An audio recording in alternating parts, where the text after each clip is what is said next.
Peter, a couple of days on from Bradford. Good point there. What are your thoughts on that? Good point. Good things out the game, negative things out the game as well. You know, I thought the way that we started, we fully expected Bradford, home team, start with tempo. Phil's teams have always done that, and we had to match them, and that's all we kept speaking about.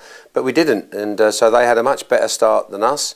They scored a goal that, to me, again, was very preventable, and so that's disappointing. But then you add all that up, and then the second half time, you probably say, well, now's the test. And second half, I thought we'd done well. I thought we hung in there.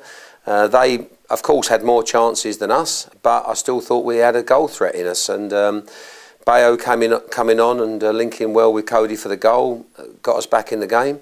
And to me, it was okay. Second half was okay, but we've got to improve on our starts. At the same time, though, do you credit Bradford for doing well rather than perhaps? Yeah, no, Bradford are a good team, you know. And as I say, we had them looked at against Colchester on Tuesday night, and they looked a very, very good team. And you know, somebody that I know very well said to me, "You've done well to get a draw there." So there are pluses on that, but I suppose we're always, you know, as I should be, a little bit critical of what I know we're capable of doing. And to me, we're capable of stopping a cross, and we're capable of defending a cross. And unfortunately, we didn't do either.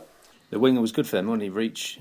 I took him to Turkey. I know Reach well. I know him very well, and he prefers to play on the right hand side, but he was playing on the left for Bradford, and which we knew about. And but he done well. He was a handful.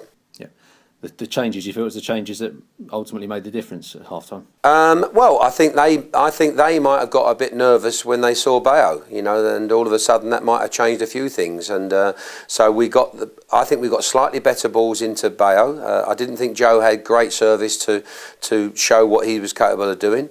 But as soon as Bayo come on, we got the ball to him, and he turned them a couple of times. It might have made him nervous. And Cody, to be fair, worked extremely hard. He didn't get a lot of service first half either, and so I think he worked exceptionally hard, and I think they knew he was a threat. So when then they combined as they do, and they got the goal, then it put us back in it. And nice to see the reception you got on your return to Bradford. The fans were good to you.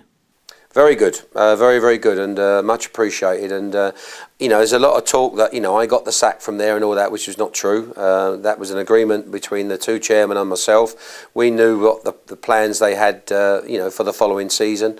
And unfortunately, it just didn't work out. You know, I was there for a year, February to February, left him in a slightly better position than when I took over, and they were in a dodgy position when I took over. But unfortunately for me, it didn't start off the following season. We were really hoping for a promotion push, but it didn't happen, and that's you're judged on results. Looking ahead to Crewe, they're struggling at the minute. What do you expect from that game? Well, I saw them play recently against Stevenage, and they certainly weren't struggling on the ball. They looked a good football team, and so, you know, people shouldn't look at their position and think, well, they're not playing football anymore, because they are. And so we've got to be very careful on that, because they can still counter-attack you. They've had some problems, I know, like us all. If we're in the bottom